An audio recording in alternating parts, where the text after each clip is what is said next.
Hello and welcome to Pennyhill Junction. You're watching episode 13 of the Meet the Fleet series. In this video I take a look at the Bachmann Class 66 in ex-EWS livery with DB Schenker branding. This particular model also comes factory weathered, running number 66065 with the product number 32-737.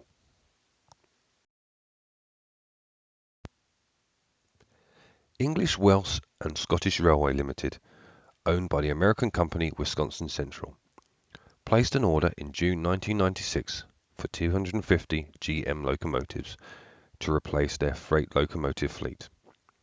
They were based on a successful Class 59 but with a new 3,000 horsepower unit, a top speed of 75 miles per hour, radial steering bogies and computer control systems.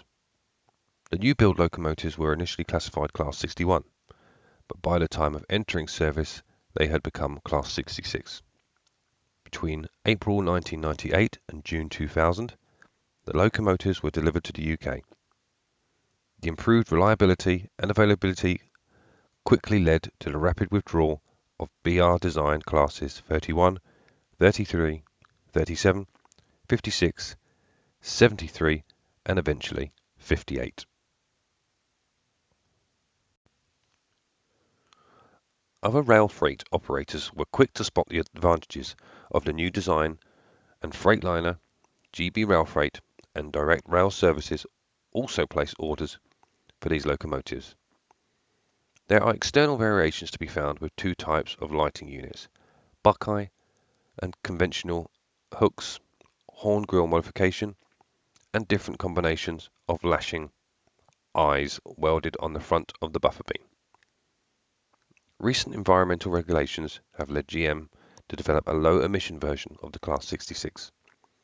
The design incorporates a large cooler group, modified roof grille, extra side door with step, shorter fuel tank to compensate for the larger cooler group, and reinforced side cab windows. All new orders for Class 66 post-2005 are now supplied to this design.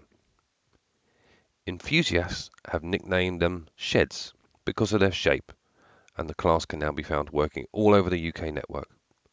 The success of the 66 has now spread right across Europe, with EWS and Freightliner now operating trains in other countries.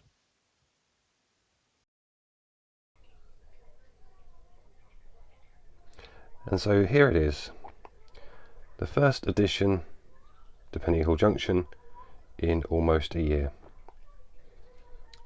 There's the Bachmann Class 66, running number 66065, and that is product number 32-737, and that's the DB Schenker model branding with ex-EWS livery, and this comes as factory weathered.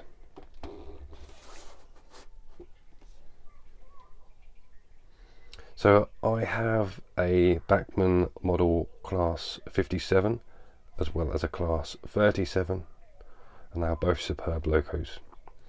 This will be my first 66 from Bachmann on the layout, so I do look forward to seeing how these two, how this one compares to my other two models.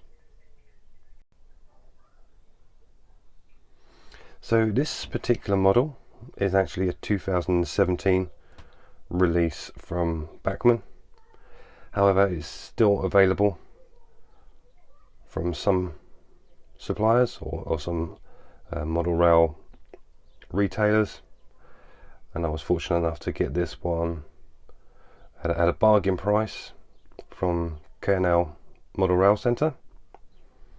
So excellent value if you compare it to its RRP, which I think is in excess of £150.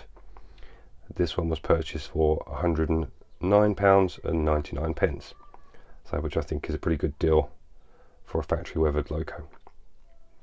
As I say, it's not one of the newest releases from Bachmann, and I know that there are obviously other manufacturers who are bringing Class 66s out for release or have released over recent weeks, and there's been obviously a lot of reviews and talk about those. But this, as you know, is not a review video. It's just a look at new additions to my fleet. So without further ado, let's get the model out of the box and take a look at some of the finer detail. Okay, so I now have the loco out of the box, and here's a first look, or a closer inspection of the loco's details. You can see this Bachmann model, as with my 57 and 37, has a driver figure located in the cab. Something I first noticed, as you can see, there's like a dummy knuckle coupler there. For some reason it's not facing straight, it's at an angle. I'm not sure if that's normal. I don't think it is, because when I try to press on the sprung buffer, it hardly moves because it's catching against the dummy coupler. So I'm not sure if that's a manufacturing defect there. Yeah, unfortunately it doesn't move straight, so I'm a little bit reluctant at the moment to try any excessive force to get that straight, otherwise it might break off. If it does break off, and that's what I need to do to straighten it up, then I can obviously rectify that with some plastic glue. But in terms of the factory weathering, as you can see, it is just a light dusting, which is fine for now. So this is the first factory weathered, or any weathered loco or unit that I've got on the layout. So this will do me to start with. Adds a little bit of variety to the layout. But maybe at some point in the future, if I develop the skills, I'll enhance the weathering at some point, or will attempt to enhance it anyway. But at first glance, yeah, everything all seems to be in one piece straight out of the box. And compared to the Hornby 66 model, which I have from a few years back, which is of course the old Lima tooling, this is certainly a step up in detailing, and I'm sure in terms of performance as well.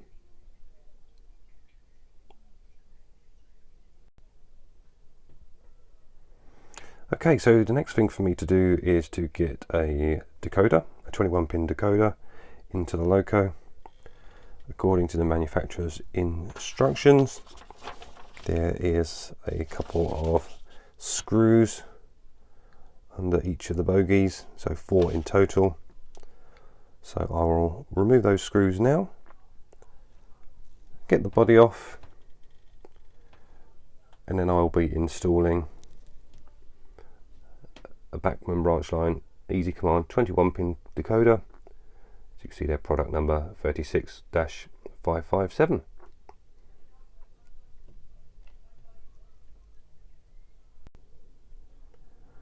So as described in the instructions, you can see there's one screw hole there, one on the opposite side, and the same again on the opposite side of the loco. So I'll get those screws removed now and get the body taken off.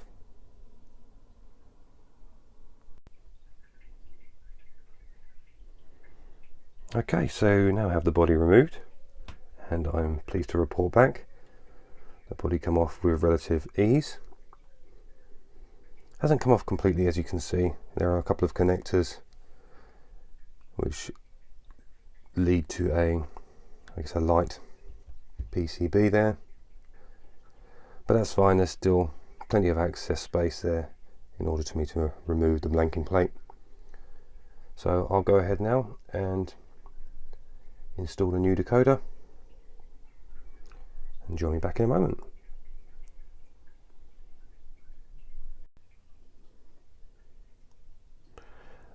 Okay, so now you can see there's the decoder installed, and as I do with all my chips, I always keep the packaging. I place the blanking plate from the loco in the packaging, and then just write on the back the running number it's associated with. So if at any point I decide that I want to sell on this loco, I can be sure that the exact same blanking plate goes back in. So now I'm going to get the body back on and then get it onto the programming track, ready to run in.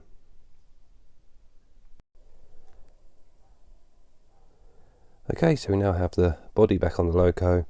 It's been fully programmed and ready to run on Pennyhill Junction layout for the first time. But before we get started, as you can see, this particular model has fully functioning lights.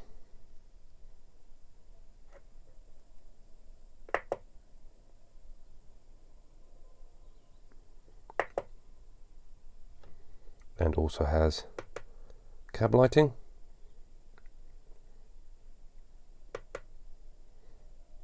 So without further ado, let's get this model running.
So there we have it. That's 66065 now running in each direction. No issues whatsoever. I did receive some feedback from various sources when I first purchased the model, stating that sometimes there are tweaks that need to be made in order for smooth running across points. but I'm pleased to say that I've seen no issue. You'll see from obviously some of the video running clips that it handled my points with relative ease and no issue, so to speak. What probably aids the cause on Pennyhill Junction layout is all my points are large radius, so I imagine maybe medium and small radius points might have some issues, but certainly no issues to speak of on my layout. So I have to say, first thoughts, very impressed. I know this is a 2017 release, but as far as I'm aware, Bachmann haven't changed their tooling since. So very pleased with this model, and I think there's definitely an opportunity to get some more 66 in perhaps a variety of liveries in the not too distant future. So yeah, very pleased with what I see so far. So that's all for now. Thank you very much for watching this latest Meet the Fleet video, and until next time, bye for now.